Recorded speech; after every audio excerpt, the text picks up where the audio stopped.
Cette salle de classe de Kaduna est désormais vide.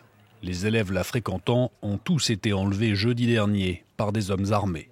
L'un des enlèvements de masse les plus importants de ces dernières années au Nigeria, l'un des étudiants a pu s'échapper.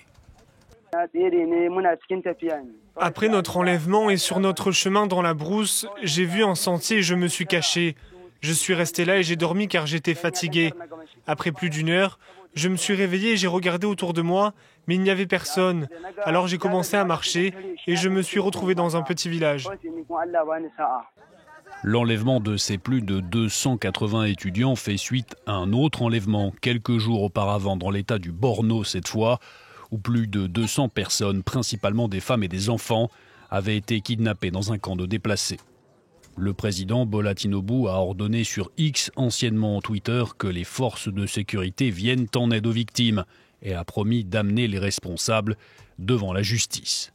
Pourtant, les autorités nigérianes semblent incapables d'endiguer ce fléau. Arrivé au pouvoir en mai dernier, Bola Tinubu avait promis de mettre fin à ces enlèvements. Depuis, 5000 personnes ont été enlevées. La plupart du temps, des rançons sont demandées et payées. Nous pensons que ces paiements sont l'une des raisons qui expliquent pourquoi ces enlèvements sont de plus en plus lucratifs et fréquents. Il ne devrait pas y avoir d'incitation à mettre en danger la vie d'enfants scolarisés ni de personnes déplacées par les conflits. Ce samedi, nouvel enlèvement. 15 enfants kidnappés dans l'état de Sokoto. Illustration de plus d'un mal endémique au Nigeria, près de 10 ans après l'enlèvement par Boko Haram d'écolières à Chibok, là encore dans l'état du Borno.